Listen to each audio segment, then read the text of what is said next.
Tengan todos muy buenos días, muy buenas tardes, muy buenas noches. Soy el doctor Harold Pérez Cerdán, presidente del Colegio de Neurocirujanos de Puebla. En primera instancia, la intención de hacer este webinar fue hablar de infección, pero teniendo en cuenta la pandemia que tenemos actualmente en el mundo, he querido cambiar la plática por algo un poquito más importante en este momento, que es neurocirugía en relación con coronavirus COVID-19. La siguiente, por favor. Como ustedes saben, no vamos a repasar toda la información que nos ha otorgado la Secretaría de Salud. Ya sabemos que es una pandemia muy severa, muy grave, que ya ha afectado a varios países del mundo y ya llegando también a México, con una curva de crecimiento cada vez más exponencial. La siguiente, por favor. Como podemos ver, el coronavirus ya conocido por todos nosotros, un virus ARN con una capa de glicoproteína. La siguiente. Vemos todo lo que estamos queriendo lograr a nivel de país, a nivel del mundo, con los crecimientos exponenciales en cada país, las curvas muy ascendentes hasta llegar ya a más de 1 millón de infecciones a nivel mundial. La siguiente, por favor.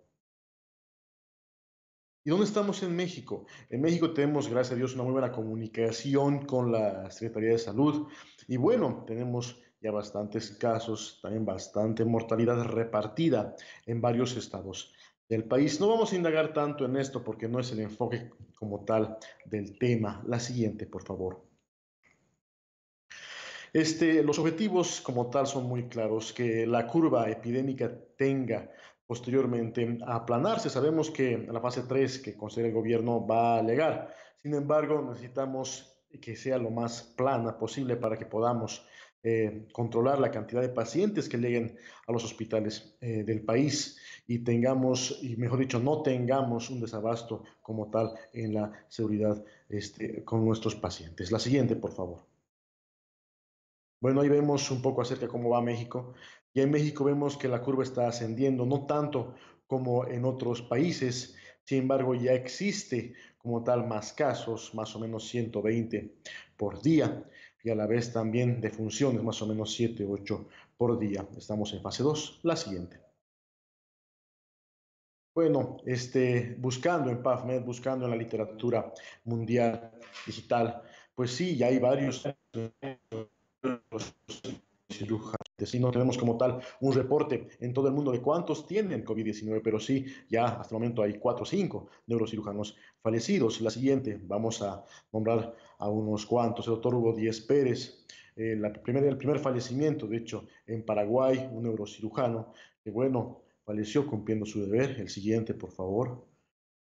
El doctor James Goldrich, que ya también han debido escuchar mucho, americano él, de los pioneros en muchos tipos de técnicas quirúrgicas, tanto separación también de cefalópagos, cirugías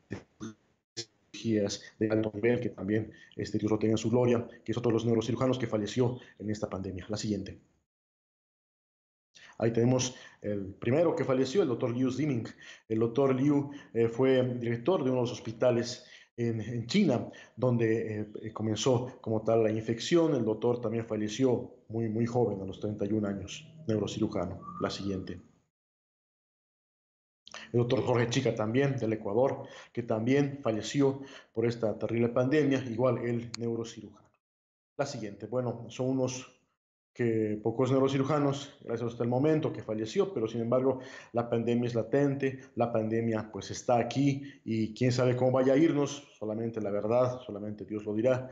Sin embargo, buscando también en la literatura, hallamos algunos consejos acerca de la AANS, la American Association of Neurological Surgery. Entonces aquí sí habla acerca de las recomendaciones en Estados Unidos para la práctica neuroquirúrgica. ¿Qué quiere decir esto? Que queremos saber cómo tenemos que plantearnos todos los neurocirujanos. Son recomendaciones por este tipo de padecimiento. En primera instancia, hablamos de las recomendaciones para cirugía electiva de la CMS. Esto significa los seguros, tanto Medicare y demás. ¿Qué es lo que sugieren en Estados Unidos?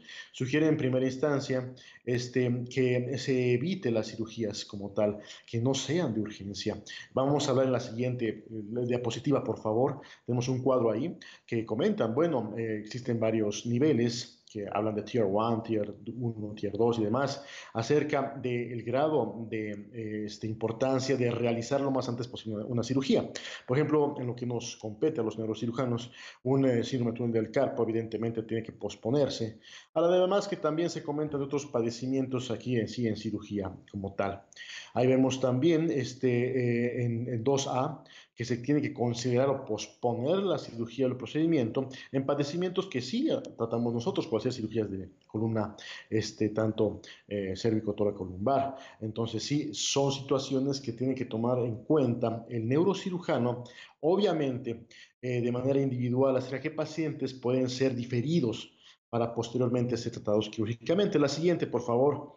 Aquí completando la tabla vemos que sí, el grado 3A prácticamente no tienen que posponerse, ya están casi todo lo que es neurocirugía. Esto es lo que nos contempla lo que es la SMS y también la ANS en Estados Unidos acerca del consejo que se da a los neurocirujanos para poder realizar padecimientos como tal. La siguiente, buscando un poco más en la literatura, ya en el PubMed, también en artículos como tal, acerca de la neurocirugía y el COVID-19, pues hallamos muy poquitos artículos, la verdad. Más que todo son los manejos que trataron de hacer o que empezaron a hacer, y en algún caso lo logró, en algunos países, como por ejemplo en China, cuando empezó ya a presentarse la epidemia en China, el hospital de Chongji, que era el hospital de referencia en neurocirugía ya. Bueno, pues sí, en este hospital se buscó en Yuan, se buscó la manera de cómo llegar a tener unos buenos resultados en pacientes, pero ya con el padecimiento de COVID-19. O sea, pacientes ya con la enfermedad que deben de ser tratados desde el punto de vista neuroquirúrgico. La siguiente, por favor. Entonces, en este hospital, un centro de referencia en Yuan, en China, el hospital de Tongji, pues sí, los neurocirujanos trataron de identificar el paciente como tal. Una vez que tenga el paciente ya con datos clínicos de una posibilidad de COVID-19, se llega a valorar al paciente, como ven en la tabla, se toma la temperatura, se habla acerca del paciente, qué tipo de sintomatología tuvo previamente, y si realmente requiere una cirugía rápida o si puede un poco esperar. Obviamente es una cirugía rápida, directamente se opera el paciente, se llega a resolver la cirugía y posteriormente se realizan lo que es laboratorios y demás. Eso es lo que hicieron allá a principios del año en China. Y un paciente que no esté en riesgo como tal de fallecimiento, pues se lo estudió un poquito más, una tomografía de cráneo, también ya como es el PCR para lo que es búsqueda de COVID-19, y como tal llegaban a procedimiento quirúrgico como tal. Sí, si es una urgencia, pues sí. La siguiente, por favor. Otro guía de manejo, otras guías de manejo en Italia, en la región de Lombardía, lo que es Milán, pues allá sí ya tuvieron un poquito más de tiempo, quizás en algo comparando a China, para poder agilizar un poco más su manejo. ¿Qué hicieron allá? Bueno, en primera instancia en Italia, lo que hicieron fue bajar la cantidad de pacientes que tengan que operarse de manera urgente. O sea, solamente los pacientes como tal, que tienen una urgencia como tal, tenían que operarse, y los pacientes que eran electivos prácticamente deberían pasarse a espera como tal. Eso fue al principio, y después ya como tal el gobierno italiano lo que hizo fue conjugar la cantidad de neurocirujanos. En lo que es Lombardía y en Milán hay 200 neurocirujanos, 40 residentes en formación, y ubicarlos en hospitales que llamaron hospitales centro, que son 3, que prácticamente agarran la cantidad del 100% de lo que es la región, teniendo neurocirujanos 2 por turno. Entonces a la vez tenían bastante capacidad de resolución, y un cuarto hospital que meramente era para tratamiento oncológico, oncoquirúrgico. La siguiente, por favor. Aquí podemos ver cómo ellos separaron a los padecimientos como tal. La clase A más pacientes con patología que requiere tratamiento quirúrgico de urgencia, porque tiene hipertensión intracraneal, deterioro neurológico, todo lo que sea neuroquirúrgico de urgencia. Estos pacientes se operaban en los hospitales centro, que son los 3 que hemos comentado, y los hospitales de grado cuarto, o sea, que era oncológico, prácticamente atendían lo que es la clase A más y clase A. O sea que pueden esperar en algo el realizar la resolución del tratamiento. La siguiente. Esos son un poco los artículos que sí podemos ver aquí en la literatura. Sin embargo, esto es lo que tenemos que reflejar mucho en nosotros. En primera instancia, como neurocirujanos, tenemos que saber cómo emplearnos en este momento. La situación es muy delicada. Actualmente sí estamos empezando a ver en algunos hospitales pacientes ya con COVID-19. Sabemos bien que existen ya últimos artículos acerca del neurotropismo del virus hacia lo que es la médula oblonga y la incapacidad de poder destetar lo que decimos, quitarles un tubo endotraqueal. Esto también está todavía estudiándose bastante. Pacientes que también debutan con demencia. Entonces, en lo que es el sistema nervioso central existe mucho más enriquecimiento acerca del conocimiento de ese tipo de virus. Sin embargo, lo que nos interesa, y sería bueno que esto sea un inicio para poder hablar con los demás colegios en México, la sociedad y demás de cirugía neurológica, acerca que vamos a ser los neurocirujanos cuando ya tengamos pacientes como tal, ya con el padecimiento y tengamos que resolver el cuadro. Necesitamos unas guías clínicas necesariamente. En la literatura que revisé, también se comenta desde el procedimiento quirúrgico que actualmente hacemos neurocirugía neuroendoscópica para resolver padecimientos de base de cráneo, ya no emplear ese tipo de resolución quirúrgica y meramente hacer abordajes transcraneales, lo que se hacía antes. ¿Por qué? Porque la posibilidad de una carga viral alta al neurocirujano, pues es evidente. Ese tipo de cuidados también. Dos, como tal, tener que establecer criterios y clínica como tal y también datos importantes para poder saber cómo vamos a entrar a un quirófano. Tenemos que tener todo el equipo de protección personal como tal para un padecimiento como este tipo para poder resolver una conducta quirúrgica, entrar con N95 a quirófano y demás. Y también en sí en la técnica quirúrgica, los cuidados que nos recomiendan estos pocos artículos que revisé, cuál ser pues lo más rápidamente realizar la cirugía, así como tal evitar los aerosoles, tanto con el craneotomo, tanto es con el empleo de microneurocirugía y mil cosas también que pueden presentarse durante la cirugía. Los cuidados que deben ser después en el postquirúrgico también son evidentes, tanto de aislamiento de un paciente que tenga posibilidad de tener el padecimiento y su urgencia, así como también de la posibilidad de que tengamos los médicos la vigilancia postquirúrgica. O sea, la verdad son sugerencias que deben de realizarse. Espero que esto ayude mucho a mis compañeros del Colegio de Neurocirugía de Puebla. Yo soy presidente y sí me interesa muchísimo a futuro que podamos inclusive sentarnos, bueno, de manera digital y poder hablar acerca de la práctica como tal. O sea, ¿qué vamos a hacer los neurocirujanos cuando tengamos ya pacientes en gran proporción en la fase 3 para poder resolver sus cuadros cuando tengan COVID-19? Muchísimas gracias. Espero que pues esto un poquito nos amplíe más la situación y también nos dé preguntas acerca de qué va a pasar a futuro en lo que es con nuestra especialidad. Muchas gracias.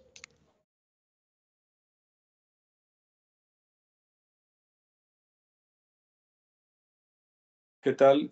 Soy el doctor Fausto Álvarez Di, neurocirujano. Agradezco al doctor Harold Pérez Cerdán la invitación a participar en este simposio de neuroinfección con el tema histoplasmosis cerebral y el reporte de un caso. Siguiente. La histoplasmosis cerebral es causada por el hongo Histoplasma capsulatum. Hay dos formas de este hongo, la americana y la africana. Es una micosis intracelular y la forma de infectarse es por inhalación de las esporas. Ya dentro del aparato respiratorio se fagocitan por macrófagos y en su forma de levadura es que infectan pasando al pulmón y donde es su ubicación primaria. Siguiente. Aquí tenemos un dibujo de su forma libre. Están las esporas, las hifas, y generalmente crecen en el guano de aves o murciélagos. Siguiente. Aquí vemos en un corte histopatológico al hongo, al histoplasma dentro del citoplasma, que es su forma característica. Siguiente. La histoplasmosis primariamente es una infección pulmonar y de ahí puede pasar en forma diseminada a otros órganos, incluyendo el cerebro. Existen varios cuadros clínicos, la forma pulmonar aguda, pulmonar crónica y la forma diseminada, y pueden ser leves, moderadas y graves. Incluso hay algunas asintomáticas. Siguiente. Los pacientes en los que generalmente se producen esta enfermedad son inmunodeprimidos, pacientes con VIH, pacientes con trasplante de órganos, con leucemia o linfomas y con uso crónico de esteroides, aunque no siempre. La siguiente. Hay personas que por su profesión o su actividad son grupos de riesgo, ya que están expuestos al guano de aves o murciélagos. Por ejemplo, trabajadores agrícolas y forestales, granjeros, criadores de aves, jardineros, trabajadores de la construcción, instalación y mantenimiento de sistemas de ventilación, esto es muy importante y a veces no se toma en cuenta, trabajadores de laboratorios y, por supuesto, el ecoturismo, principalmente los que practican la espeleología, la exploración de cuevas. Siguiente. En este dibujo, en este esquema, tenemos una gráfica de cómo se adquiere la enfermedad. Está la forma libre creciendo en el guano de murciélagos y aves, y por el aire las esporas llegan a ser inhaladas por alguna persona, y si llega a ser infectante por baja inmunidad o por alguna situación de alta exposición, son fagocitadas por macrófagos y ahí penetran al pulmón, siendo la forma primaria. Siguiente. Pues vamos a presentar un caso en el Hospital Puebla. Siguiente. El grupo médico que participó, pues en primer lugar tenemos al doctor Alfredo Memije Neri, especialista en urgencias médicas, que es el médico de cabecera de este paciente. Él me hizo favor de ponerme al cargo como neurocirujano. El doctor Jorge Curi Bujaidar fue un gran apoyo al momento de la cirugía. La doctora Ana Berta Arispe Bravo, infectóloga, llevó prácticamente todo el caso del paciente. Y el patólogo, el doctor Sergio Sánchez Sosa. Siguiente. Nuestro paciente, un masculino de 57 años, con antecedentes familiares positivos para neoplasias cerebrales. Su padre y su hermano fallecieron de estas patologías. Antecedentes personales de hipertensión arterial, operación de rodilla derecha, hemorroidectomía y fisulectomía. Su ocupación, empleado universitario, se dedica al mantenimiento y reparación de equipos de laboratorio. Tiene un antecedente reciente a su enfermedad de viaje a Cuetzalan. Se metió a una cascada y estuvo expuesto a polvo y a mojo. Siguiente. Estuvo en contacto con 2 perros que a veces tosen y 2 loros sanos. Hace comidas fuera de casa de higiene dudosa y come quesos no pasteurizados. También sufre lesiones herpéticas de repetición. Siguiente. El padecimiento actual de 3 semanas de evolución se caracteriza por debilidad muscular. Después vinieron alteraciones en la marcha insegura, lateropulsión, ataxia, ataque al estado general con letargo, fatiga, somnolencia, cefalea progresiva. Y los últimos 3 días previos a su ingreso, pérdida del control de esfínteres. También se reporta olvido de algunas palabras y ocasionalmente fasciculaciones en el miembro pélvico derecho. Siguiente. Bueno, aquí está un resumen de algunos datos generales. Ingresó el día 2 de junio del año 2009 y egresó el 9 de julio del 2009. En total fueron 37 días de hospitalización. Días de estudio para el diagnóstico fueron 10. Se tuvo que operar para llegar al diagnóstico, que fue histopatológico. Y días de administración de la anfotericina B intravenosa 25 días, que fue lo que alargó la estancia hospitalaria. Siguiente. Tuvimos un ataque de cráneo simple, que no tenemos la fotografía, donde se veían lesiones hipodensas, similares a las que vemos en neurocisticercosis múltiple. Siguiente. La resonancia magnética, siguiente, nos dio estas imágenes que podemos ver, igual muy parecidas a una neurocisticercosis o a metástasis cerebrales o abscesos múltiples, lesiones en anillo, multicéntricas en ambos hemisferios, incluyendo alguna en tallo. Siguiente. Aquí tenemos en T1, como se ven. Siguiente. Y con medio de contraste sin reforzamiento, aunque por ahí podrán lograr ver una imagen en anillo. Siguiente. Aquí tenemos en la parte inferior izquierda, se puede ver el puente en este corte coronal. Se ve una lesión en esa porción. Siguiente. Pues ya con todo esto, el siguiente paso fue hacer una punción lumbar para obtención de líquido cefalorraquídeo y mandarlo a estudiar. Pues obtuvimos una glucosa elevada, proteínas totales elevadas, celularidad elevada, 70 células, y en la tinción de Gram, cocos Gram positivos escasos, pero teniendo en cuenta la glucosa elevada, nos pareció más una contaminación de la muestra. Siguiente. En el cultivo salió negativo. Siguiente. Exámenes de laboratorio, fórmula roja normal, fórmula blanca normal en todos sus componentes. Siguiente. Se hicieron muchos antígenos, ya para esta fase ya había entrado la infectóloga. Pedimos antígenos tumorales, pero HIV negativo, muy importante, no era un paciente inmunodeprimido, y muchos anticuerpos como el anticisticerco, que fue negativo, incluyendo el antihistoplasma negativo. Siguiente. Electrolitos normales, velocidad de sedimentación normal, la química sanguínea normal, excepto triglicéridos muy altos, 636, pruebas de función hepática normales. Siguiente. Y pues ante la falta de un diagnóstico etiológico, decidimos tomar una muestra por medio de microcirugía. Se planeó una craniotomía utilizando sistema de neuronavegación. Se seleccionó un blanco, que fue un frontal derecho, y con patología transoperatoria. En ese momento no teníamos acceso a estereotaxia. Siguiente. También se hizo pruebas de ecocardiograma para descartar lesiones que pudieran estar dando émbolos sépticos. Salió normal. Siguiente. Y bueno, aquí en estas radiografías posoperatorias ponemos el ejemplo de cómo fue la craniotomía, una craniotomía frontal derecha. Siguiente. Y aquí vemos la planeación y también tomas transoperatorias de nuestro blanco frontal del lado derecho. El tejido, pues muy parecido a un cerebro inflamado, nada de plano de clivaje. Fue muy oportuno meter la estereotaxia, perdón, la neuronavegación, ya que si no hubiéramos tenido muchas dudas de si estábamos en el lugar. Y el transoperatorio fue positivo a tejido patológico. Siguiente. Bueno, aquí tenemos el reporte del doctor Sergio Sánchez Sosa, el definitivo, histoplasmosis en corteza cerebral del lóbulo frontal del lado derecho. Siguiente. Ya con este diagnóstico etiológico, la infectóloga, la doctora Arispe, inició el tratamiento con anfotericina, 3 miligramos por kilogramo al día, se le colocó un catéter central y manejo intrahospitalario por 25 días de tratamiento. Siguiente.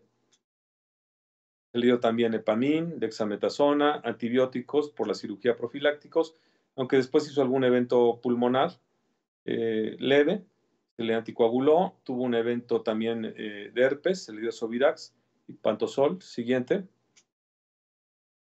¿Cómo estuvo el paciente en el postoperatorio? Pues inicialmente desorientado, somnoliento, inició deambulación, se le veía que caminaba mejor, y llegó a una integridad neurológica el día 14 de junio. Ahí está el cuadro respiratorio mínimo el día 23 de junio y el herpes zóster el 28 de junio. Siguiente. A los 19 días de anfotericina, no solo la función neurológica, sino que estaba asintomático. Esto ya es el 30 de junio. Terminó la anfotericina el día 6 de julio, 25 días, y ya se manejó como externo. Inició Diflucan, que es el fluconazol, 400 miligramos cada 12 horas durante un año, y como complicación tuvo una flebitis en la extremidad superior izquierda y se dio de alta el 9 de julio del 2009. Siguiente. Reingresó por la tromboflebitis y tuvo que ser intervenido por angiología para extracción de los trombos en ambas extremidades superiores. Siguiente. Aquí tenemos un ejemplo de dos resonancias magnéticas del 3 de junio y 4 meses después, el 22 de octubre, y vemos cómo ha mejorado, cómo han ido desapareciendo las lesiones. Se ven ya como cicatrices glióticas. Siguiente. Y el resultado final, bueno, tuvo un seguimiento clínico de 6 años en consulta externa. No tuvo ninguna secuela funcional neurológica. Ya mencionamos la complicación de la trombosis venosa que requirió cirugía. Y en las imágenes desaparecieron las lesiones, quedaron algunas cicatrices desmielinizantes escasas. Y la última visita a consultorio fue a los 11 años, hace unos días, cuando regresó a prestarme los estudios para presentar el caso. El paciente en excelentes condiciones. Este fue un buen caso, ya que la mortalidad llega a ser del 50%. Siguiente. Pues muchas gracias. Espero les sea útil este caso, que no es muy común. Y un saludo a todos.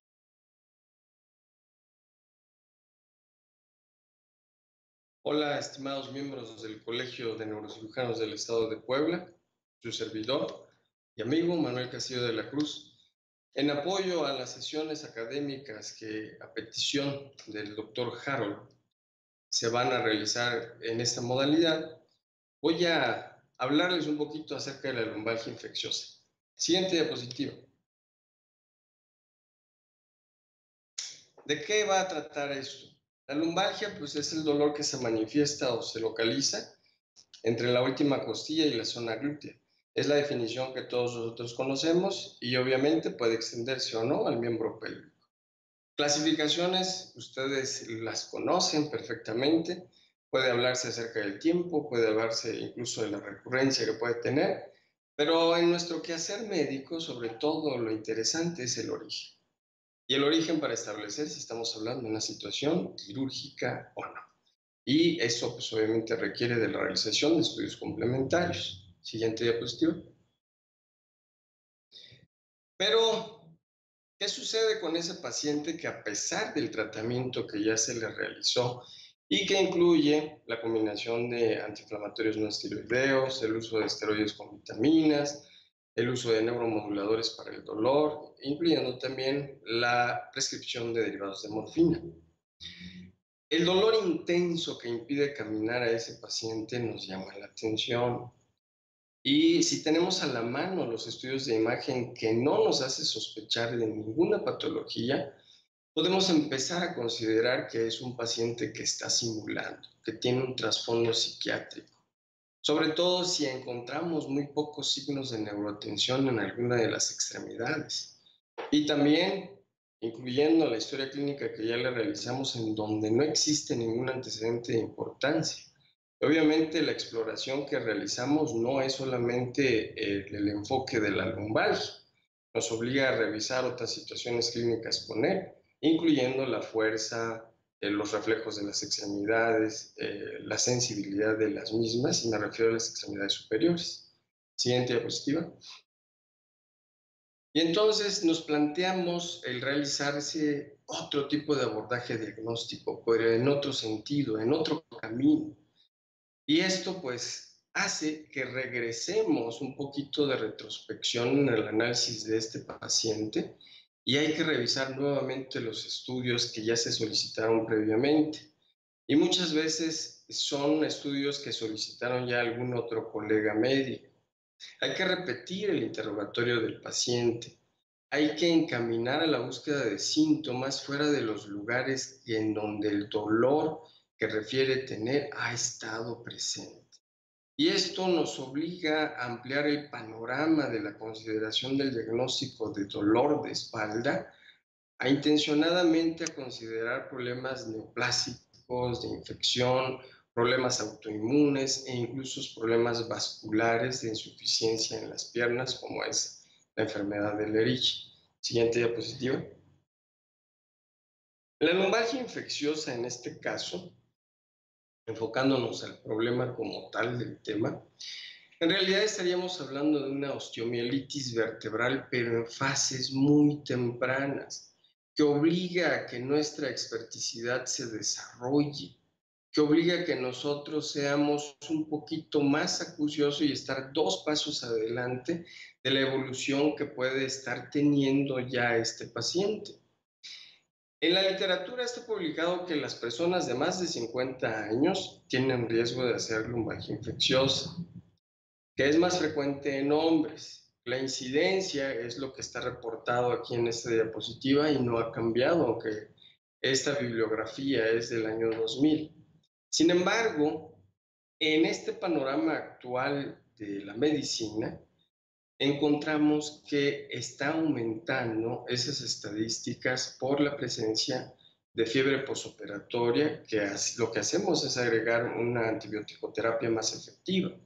Pero también tenemos que considerar que son pacientes de riesgo aquellos que tienen cirugía abdominal, infección de vías urinarias o incluso un piercing que tiene menos de 12 semanas de haberse realizado. Pacientes que están en cuidados intensivos que están multiinvadidos, el antecedente de uso de drogas intravenosas y poblaciones de riesgo, entre ellos los ancianos y aquellos pacientes que utilizan esteroides por problemas autoinmunes. En esta diapositiva pueden ustedes ver una imagen de radiografía simple y de resonancia magnética que muestra una espondilodisquitis posterior a una punción lumbar para realizar cesárea en una paciente. ¿Sí? Esta es la imagen típica que pues cuando nosotros la vemos estamos considerando que tiene un problema de dolor de espalda de etiología infecciosa. Siguiente diapositiva. Y pues obviamente nuestra experticidad en la identificación de problemas infecciosos en la columna también recibe el apoyo de la interpretación del radiólogo que nos entrega el reporte del estudio. Desde ahí él ya nos está encaminando hacia el diagnóstico. Sin embargo, si todas estas series de estudios que nosotros solicitamos como parte de ese protocolo son normales, empezamos a tener ciertas situaciones, a veces ya ni siquiera de querer, ¿sí? Ser un poquito más obsesivos en ayudar al paciente. ¿Sí? En ocasiones yo he tenido la mala suerte de ver estudios normales, pero el paciente tiene una colección de líquido en alguna región cerca de la espalda, como es la fotografía que se ve en esta diapositiva, y lo que existe ahí es pus.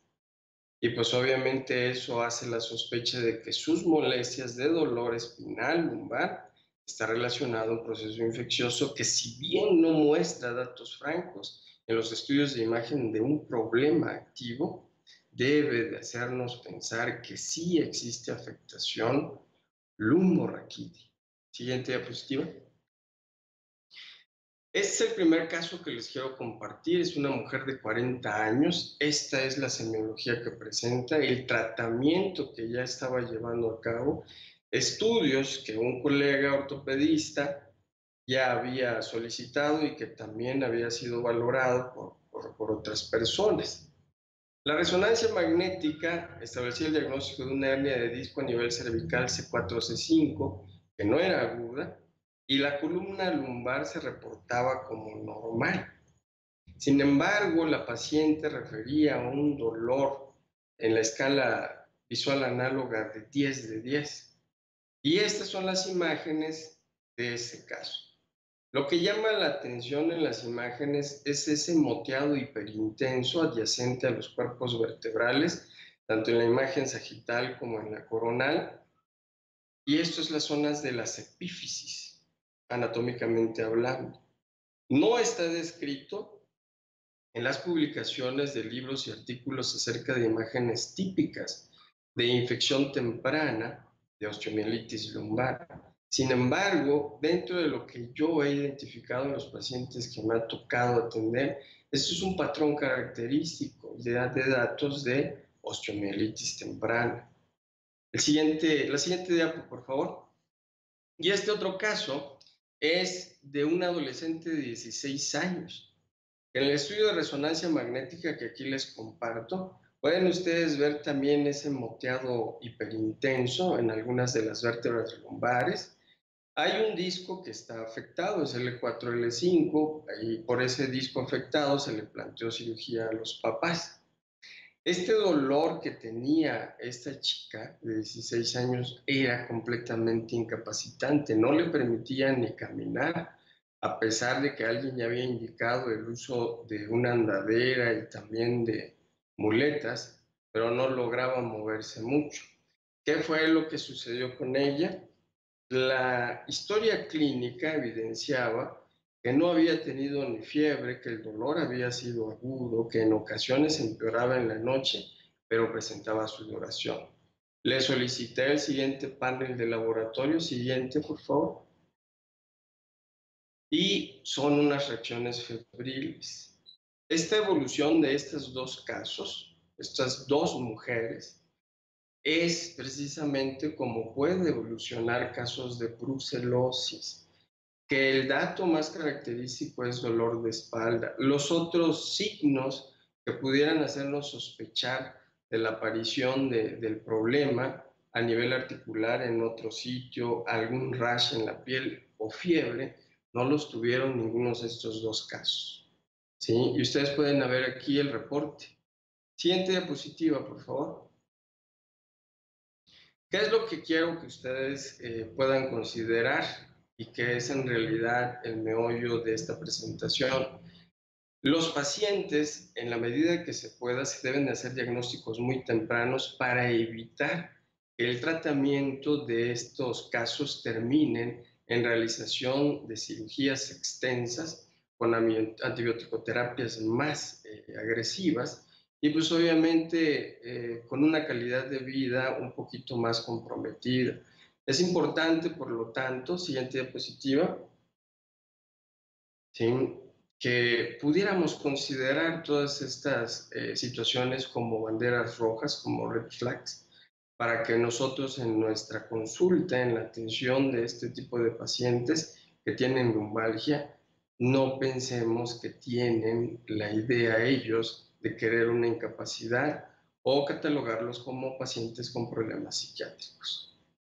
Gracias, un abrazo a todos y primero Dios que esta contingencia pase sin que tengamos que lamentarlo. Buenas tardes.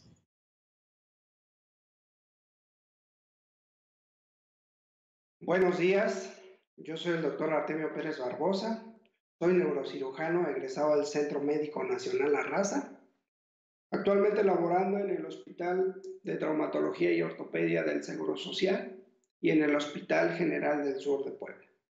Siguiente. El empiema subdural es la colección de pus entre la dura madre y la aracnoides. Vamos a ver que en un tiempo se le dio un nombre diferente como absceso subdural, una paquimeningitis interna o una meningitis circunscrita. Actualmente ya se ha determinado el catalogarlo como un empiema subdural porque es una colección de pus en un espacio preformado.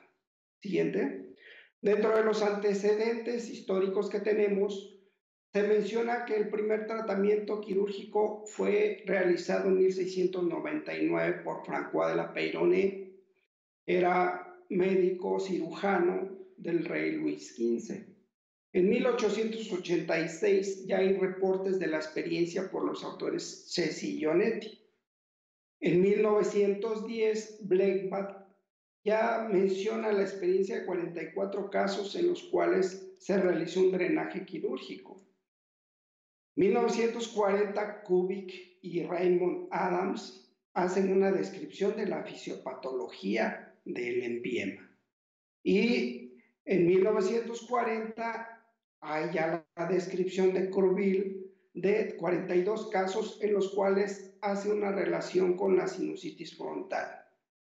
En 1945, después del advenimiento de la penicilina, Schiller y sus colaboradores encuentran y hacen un reporte de mejores resultados con la combinación de penicilina y el drenaje quirúrgico. Siguiente.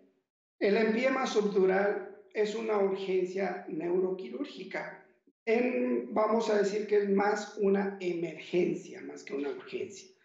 El 15 a 25% de todas las infecciones intracraneales es el empiema, menos frecuente que los abscesos cerebrales. Con relación hombre-mujer, más común en los hombres por el desarrollo de los senos paranasales en los hombres de mayor tamaño. La edad entre los 10 a 40 años es donde se presenta la mayor parte de los casos y en lactantes también se ha encontrado empiemas subdurales en menos del 10% como complicaciones de meningitis. En niños y adultos, la sinusitis llega a ser entre un 40 y 80% como la causa. Siguiente. Y en adolescentes y adultos también la otitis media y la mastoiditis en un 10 a 20%. El trauma craneal como un factor predisponente en un 3%, sobre todo en pacientes con fracturas craneales expuestas. Un 4% de las cirugías pueden verse complicadas con empiema subdural y de los hematomas subdurales ya preexistentes postquirúrgicos pueden infectarse y dar origen a empiemas subdurales. Un 5% puede ser diseminación de un foco a nivel, sobre todo, de pulmón. Algunos otros factores como la natación, la inhalación de drogas, la inmunosupresión y los tratamientos antibióticos de patologías como otitis, mastoiditis y sinusitis maltratadas pueden desencadenar empiema subdural. Siguiente. Los agentes etiológicos que se encuentran dependen mucho del sitio inicial de infección. En sinusitis crónica vamos a ver que lo más común son los estreptococos, ¿sí? Y dentro de estos estreptococos anaerobios del grupo Milleri, algunos casos también de estafilococos y bacteroides, así como enterobacterias. La otitis media son estreptococos aerobios, Pseudomonas aeruginosa, bacteroides y estafilococo aureus en menor porcentaje. Siguiente. El trauma, ahí vamos a ver que se puede contaminar con estafilococo aureus, epidermidis y enterobacterias. Los pacientes posoperados pueden verse infectados y desencadenarse un empiema, por estafilococo aureus, epidermidis, bacilos gram negativos y pseudomonas. Los de origen broncogénico relacionados a Streptococcus pneumoniae y Klebsiella pneumoniae. Las meningitis en niños que se complican con empiemas, sobre todo por Haemophilus influenza, Escherichia coli, Streptococcus pneumoniae o Neisseria meningitis. Y en los neonatos ahí se ven más las enterobacterias, estreptococos del grupo B y Listeria monocytogenes. En algunos casos no se va a encontrar un agente etiológico y el cultivo puede ser estéril, sobre todo hasta en un 0,3%. En pacientes inmunosuprimidos y con VIH-Sida se ha encontrado empiemas secundarios a salmonela. Siguiente. Dentro de las manifestaciones clínicas que da un paciente es muy constante la presencia de fiebre y cefalea. Y en algunos pacientes los datos de irritación meningia que pueden o no estar presentes. En los empiemas se ha mencionado que hasta un 90% hay datos de irritación meningia, aunque no haya signo Kerrigan ni Gruzinski. La alteración del estado de alerta es otro punto que nos interesa en las manifestaciones clínicas, porque pueden estar pacientes somnolientos a comatosos. Las convulsiones se llegan a presentar hasta en un 80%, y vamos a ver que es de las patologías que provocan un deterioro neurológico muy progresivo, en un promedio de 24 a 48 horas, presentándose signos neurológicos focales hasta en el 80% con datos de hipertensión intracraneal. Siguiente. El diagnóstico está basado en dos estudios: la tomografía de cráneo, sobre todo tomografía contrastada, y la resonancia magnética cerebral con contraste, Gadolin. El laboratorio también nos resulta útil, sobre todo porque vamos a encontrar ahí la leucocitosis, el volumen de sedimentación globular elevado y la proteína C reactiva también elevada. En estos pacientes está contraindicado hacer punción lumbar antes de tener estudios de imagen. ¿Sí? Siguiente. La tomografía de cráneo, vamos a ver que debe ser con contraste para poder delimitar bien la lesión. Y vamos a observar una hipodensidad a nivel de la convexidad cerebral o interhemisférica, y que con el medio de contraste va a tener un reforzamiento periférico. Aquí en la tomografía también podemos apreciar los datos de si hay afección ósea o no. Siguiente. Pero el estudio de elección va a ser siempre la resonancia magnética cerebral, en la cual vamos a poder apreciar una imagen hipointensa en el T1, que en el T2 es hiperintensa y que refuerza en forma periférica con el gadolinio. La resonancia magnética va a ser de mayor sensibilidad para detectar incluso conexiones muy pequeñas, y también nos puede dar más especificidad en distinguir si la colección es subdural o es epidural, que a veces en la tomografía puede estar confusa. Y también nos va a distinguir si la colección es infección o no. Siguiente. Con los estudios de imagen también podemos determinar si son lesiones supratentoriales, infratentoriales, para llevar a cabo nuestro tratamiento. Recordemos que las lesiones supratentoriales pueden ser sobre la convexidad o interhemisféricas. Más comúnmente, 80% pueden ser de la convexidad, menos del 20% interhemisférica. Y también un pequeño porcentaje puede haber colecciones en fosa posterior. En el tratamiento, lo urgente aquí es la cirugía para obtener material de cultivo y descomprimir el cerebro. El tratamiento puede ser conservador cuando la colección sea muy pequeña y el paciente no tenga algún déficit neurológico, y ahí se inician antibióticos. El tratamiento antibiótico va a ser empírico y va a iniciarse en cuanto estamos viendo a un paciente que tiene cefalea, fiebre, con o sin irritación meningia. Porque puede ser que esté cursando con meningitis, un absceso o un empiema. Entonces se tiene que iniciar ese tratamiento empírico en base a ceftriaxona, vancomicina y metronidazol. Y posteriormente a tener los cultivos ya se continuará con un tratamiento específico. Siguiente, el manejo quirúrgico. Aquí hay una controversia entre llevar a cabo el manejo quirúrgico por craniotomía o por trépanos.